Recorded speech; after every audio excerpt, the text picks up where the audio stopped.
大家好，我是戴眼镜拿着话筒打了3片片。先问个小问题，说起开心麻花，大家第一时间能想到啥？是春晚的小品，是夏洛的烦恼，还是你过来呀？不过本期视频咱们不回顾过去，还是要说开心麻花的新作品，一部揭秘男女思维差异、探讨情侣间话题的精品短剧。亲爱的，没想到吧？话不多说，马上进入第一个话题：谈恋爱就该住在一起吗？这部剧有3对情侣，他们是相识多年的好友，是否该同居这个问题就发生在海宝、海银这一对身上。因为除了他俩，另外2对都同居好多年了。海银虽然心里也想和男友住在一起，但看海宝没那个意思，他就只能嘴硬，表示自己完全可以独立自主、自力更生，下嘴就能开瓶盖。上手就能修灯泡。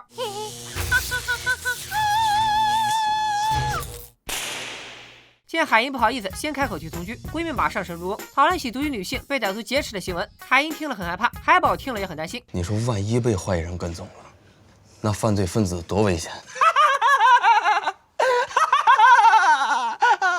大哥，这梗也太老了点吧？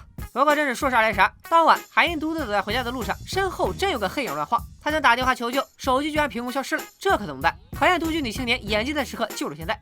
喂，陆哥，哎，我已经化妆成女人了，我现在就去取了扫标的狗命。哎，杀人我在行。什么？快点走！好的。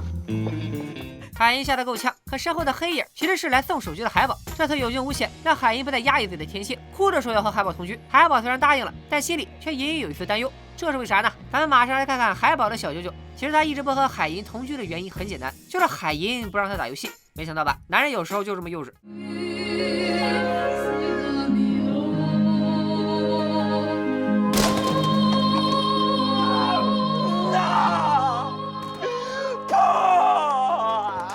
虽然砸的不是我的游戏机，但我不骗你们，就刚才那一下，我的心都抽搐了。可是要做真男人，就必须有担当。见向强烈的海银吓得哇哇大哭，海宝也只能忍痛割游戏，选择美好的同居生活。大家想不到吧？你们和伴侣还没住在一起呢，想法就差这么多。但住一起之后，日子也不能消停。接下来咱们就进入第2话题：情侣住一起后还需要注意形象吗？海宝万万没想到，同居之后，游戏没成为他俩的矛盾，海银化妆的频率却让他濒临崩溃。清早起床不能亲嘴，烛光晚餐基本全毁，下班回家不能拥抱，吃个早饭也像见鬼。我今天擦了早安粉，是不是美美哒？天哪！大清早的吃饭，他把自己画成了个艺妓。海宝无奈之下，只能委婉的劝海银：“咱俩从大学好到现在，你啥丑样我没见过，咱能不能就不折腾了？”但海银何尝不想做真实的自己呢？他这么热爱化妆，既不是喜欢臭美，也不是想当美妆博主，而是因为他从小就有一个难言之隐。嚯，这胡子长得可真茂盛，比纯爷们还纯爷们。女同志们能不能弹幕告诉我一下，你们平时真的有刮胡子吗？总而言之，为了保住在男友心中所剩无几的形象，海银只能随时保持警惕，只要胡子长出来，他就得随时随地补妆。所以当海宝忍不住质问海银能不能别折腾了，海银心里却只想着刮胡刀坏了，胡子又发育了，只能拿把菜刀顶一下了。李海银，你能不能？他要说什么？难道我被他发现了？能不能啥？能不能永远和我在一起？没想到吧，男人的心思你不懂，女人的心思你别猜。你俩想永远在一起，胡子可不能翻来承担。可刚住在一起的情侣还在乎形象，那老夫老妻就能好过吗？答案是否定的。说到这里，咱们又要进入下一个话题：恋爱中还能有自己的空间吗？这次咱换一对情侣，说一说大千和小优。他俩一个喜欢看球，一个喜欢追剧。但是追剧的小优家庭地位比较高，导致大千只能边陪女友看欧巴，边在夹缝中看比赛。传呐传呐，漂亮！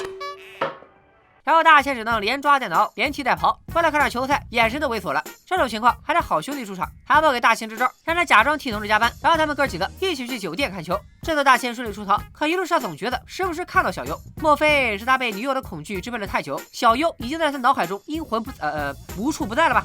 其实刚刚不是大千的幻觉，因为从小优的视角来看，男友为看球做的一切努力都是劈腿的前兆。男主角被毁容了，漂亮！怎么办？怎么办？女主角要咽气了！太棒了！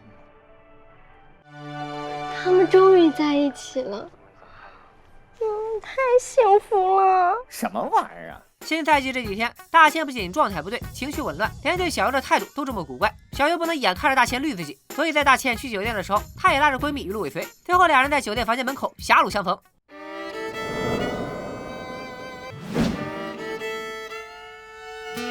大天儿，你快点儿，球赛马上开始了。还好大千以为小优只是他的幻觉，要不然还真不太好解释。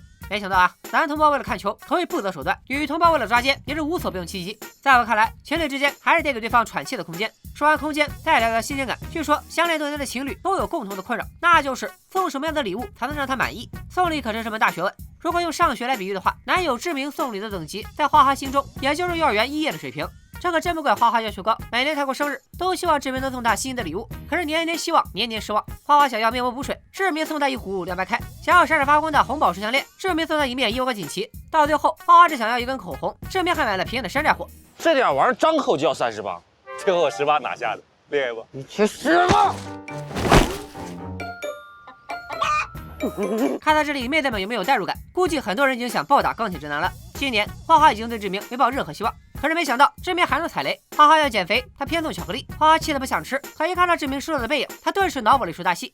如果我今天没有吃下这颗巧克力，我们之间就会有裂缝，然后我们就会慢慢疏远，然后你回家的时间就会越来越晚，然后你会不接我的电话，然后你会遇到别的女人，你会把这颗巧克力送给别的女人。可是迫于减肥刚迈出第一步，花花硬是把吃巧克力改成了闻巧克力。只不过这个巧克力已经充满了酸臭的气息，注意不是恋爱的酸臭味，是真的又酸又臭。到这里我就好奇了，志明到底咋想的？钢铁直男都这么送礼吗？就这样还能有女朋友？但咱们看了士兵的视角，就能明白有些爱都是相互的。因为花花送志明的生日礼物也真是好不到哪去，珍珠项链、女士帽子、高跟长靴。花花说是送志明礼物，实际上就是变相给自己买东西。